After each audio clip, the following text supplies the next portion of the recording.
নমস্কার, আপনারা দেখছেন সময় কলকাতা। এই মুহূর্তে খেলা হবে নিয়ে রয়েছে আমি সৈকত। চোখ রাখবো খেলার খবরের থেকে। 2005 এবং 2017 দুবারই অল্পের জন্য হাতছাড়া হয়েছে বিশ্বকাপ। রবিবার দক্ষিণ আফ্রিকাকে হারিয়ে অধরা স্বপ্ন পূরণ হয়েছে ভারতীয় মহিলা দলের। তা যেন এখনো বিশ্বাসই করতে পারছেন না জেমাইমা রড্রিগেজ, স্মৃতি মান্ধানারা। বহু কাঙ্ক্ষিত সেই বিশ্বকাপ ট্রফি তারা জড়িয়ে ধরে ঘুমিয়ে পড়েছিলেন। সেই ছবি ইতিমধ্যেই ভাইরাল। সোমবার সকালে দুটি ইনস্টাগ্রামে পোস্ট করেছেন জেমাইমা। দ্রুত ভাইরাল হয়ে যায় সেই পোস্ট। সেই ছবিতে জেমাইমার সঙ্গে দেখা যায় স্মৃতি মান্ধানাকেও। তারা হোটেলের ঘরে ট্রফি নিয়ে শুয়ে। মুম্বাইয়ের ওয়াংখেড়ে স্টেডিয়ামে 2011 সালের 2রা এপ্রিল ওয়ানডে বিশ্বকাপ তুলে নিয়েছিল মহেন্দ্র সিং ধোনি। এবার সেই মুম্বাইতেই 2রা নভেম্বর রবিবার রাতে বিশ্বকাপ জয়ের পদক উঠেছে ভারতীয় মহিলা ক্রিকেটারদের গলায়। প্রথমবার বিশ্বকাপ জয়ের স্বাদ। একটা সময় হারের হ্যাটট্রিক করে বিশ্বকাপে বেশ ব্যাকফুটে চলে গিয়েছিল ভারত। সেখান থেকে ঘুরে দাঁড়িয়ে নতুন ইতিহাস লিখল ভারত। এত চাওয়ার যে ট্রফি, তা তো বিশেষ হবেই, তাই ঘুমের আয়োজনেও সেই ট্রফি।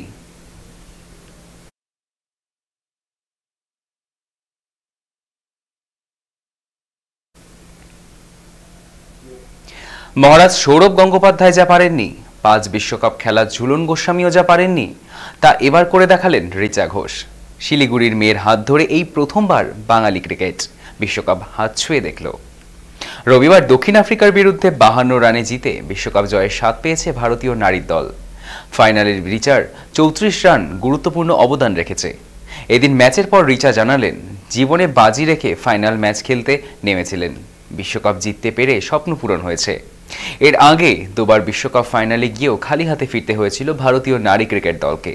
তবে এবার ঘরের মাঠে সেই খরা কেটেছে। হরমনপ্রীত কৌরের নেতৃত্বে সাফল্য পেয়েছে ভারতীয় নারী ক্রিকেট দল। বিশ্বকাপের সেরা নির্বাচিত হয়েছেন দীপ্তি শর্মা। তবে গোটা বিশ্বকাপের সফরেই গুরুত্বপূর্ণ ভূমিকা পালন করেছিলেন Bengali wicket keeper batter Richa Ghosh. সেমিফাইনালেও গুরুত্বপূর্ণ নক খেলেছিলেন রিচা। ফাইনালেও তার অন্যথা হয়নি। এদিন ম্যাচ জয়ের পর আবেগপ্রবণ হয়ে পড়েন তিনি। সম্প্রচারকারী সংস্থার সামনে রিচা বলেন, দীর্ঘ সময় ধরে তারা অপেক্ষা করেছিলেন জেতার জন্য। তাই এবার ট্রফি জিততে পেরে তারা সকলেই খুশি ও আবেগপ্রবণ। ম্যাচের আগে হারলে তারা আলোচনা করেছিলেন, এটাই শেষ দিন, ধরে নিতে হবে। নিজের মধ্যে যা আছে সর্বস্ব দিয়ে ঝাঁপাতে হবে। 4 আটকানো হোক আর বডি ফেলে হোক, পুরো জীবন দিয়ে ঝাঁপানোর জন্য প্রতিজ্ঞাবদ্ধ হয়েছিলেন তারা। একই সঙ্গে তিনি জানান, ব্যাটিংয়ের সময় সবাই তার উপর বিশ্বাস করেছিলেন যে তিনি মারতে পারবেন। সেই মতোই তা করতে পেরে তিনি খুশি।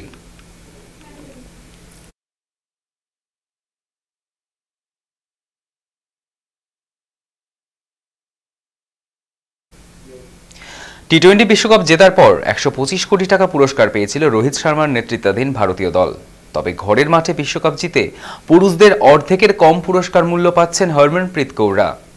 রবিবার বিসিসিআই সচিব দেবজিৎ সাইকি জানান, গোটা দলের জন্য 51 কোটি টাকা পুরস্কার দেওয়া হবে। প্রশ্ন উঠেছে, বিশ্বজয়ীদের পুরস্কার মূল্য নিয়ে এতখানি বৈষম্য কেন? রবিবার স্মৃতি মান্ধানারা ট্রফি জেতার পর ভারতীয় দলকে প্রশংসায় ভরিয়ে দেন সাইকিয়া। কৃতিত্ব দেন আইসিসি চেয়ারম্যান জয় শাহকেও। তবে মহিলাদের পুরস্কার মূল্য পুরুষদের থেকে অনেকখানি বাড়িয়েছে আইসিসি। 2023-এর বিশ্বকাপের চ্যাম্পিয়ন অস্ট্রেলিয়া পেয়েছিল $4 মিলিয়ন, অর্থাৎ 35 কোটি টাকা। কিন্তু রবিবারের বিশ্ব চ্যাম্পিয়ন ভারত পেয়েছে 37.3 কোটি টাকা, অর্থাৎ প্রায় 2.3 কোটি টাকা বেশি। তবে বিসিসিআই বোর্ডের কেন্দ্রীয় চুক্তিতে রয়েছে ব্যাপক বৈষম্য। পুরুষদের সর্বোচ্চ গ্রেডে থাকা বিরাট কোহলিরা যেখানে বার্ষিক 7 কোটি টাকা পান, সেখানে মহিলা ক্রিকেটাররা সর্বোচ্চ গ্রেডে থাকা দীপ্তি শর্মাদের মাত্র 50 লক্ষ টাকা মিলে।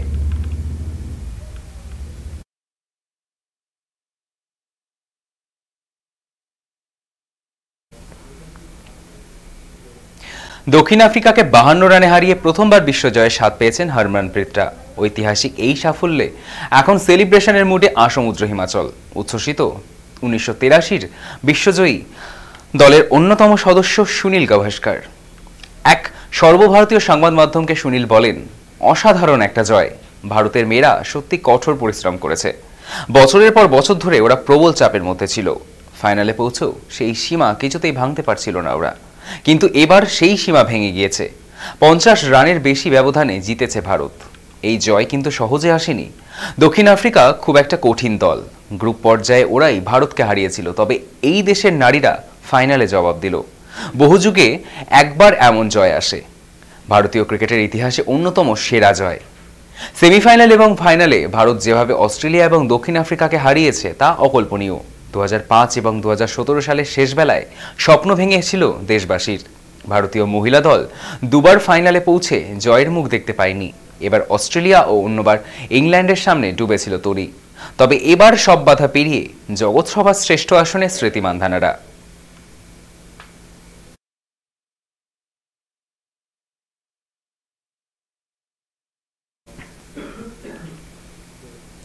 চোটের সঙ্গে নেইমারের সম্পর্কটা অত্যন্ত গভীর। কদিন পরপরই প্রকাশ্যে আসে এই সম্পর্কের গভীরতা।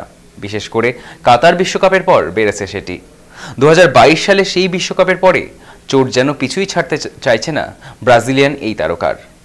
শেষবার গত 18 সেপ্টেম্বর সন্তোষের জার্সিতে অনুশীলনের সময় উরুর চোটে পড়েছিলেন নেইমার। এরপর বহুদিন মাঠের বাইরে কাটাতে হয়েছে তাকে।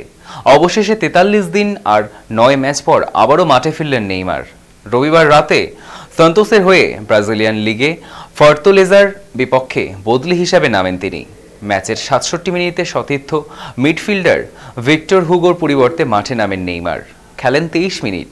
সময়টা দীর্ঘ না হলেও ফুটবল প্রেমীদের নজর কেড়েছিলেন ব্রাজিলিয়ান তারকা। মাঠে থাকা ওই 23 মিনিটের মধ্যেই দুটি শট নিয়েছেন, 3টি সুযোগ তৈরি করেছেন, 4বার ড্রিবল করে দুটিতে সফল হয়েছেন। এদিন তার পায়ের কাজেও ছিল আত্মবিশ্বাস, পাসও ছিল নিখুঁত। এমনকি সান্টোসের সমতা ফেরানোর গোলে শেষ পাসটিও ছিল নেইমারের। গোল না পেলেও নেইমার এদিন ছিলেন পুরনো ছন্দে। মনে হয়েছে পুরনো নেইমার যেন নতুন করে তরতাজা হয়ে উঠেছে মাঠে ফিরে। ঝলমলে ছোঁয়া, বলের ওপর চোখ ধাঁধানো কন্ট্রোল আর মাঠে ছিল তার উচ্ছ্বাসে ভরপুর উপস্থিতি। ব্রাজিলের কোচ কার্লো আন্তরচেলি বরাবরই বলেছেন, ফিট নেইমার তার দলের জন্য অমূল্য। তাই এই নেইমারকে দেখে তিনি যে নতুন আশায় বুক বাঁধবেন সে কথা বলার অপেক্ষা রাখে না।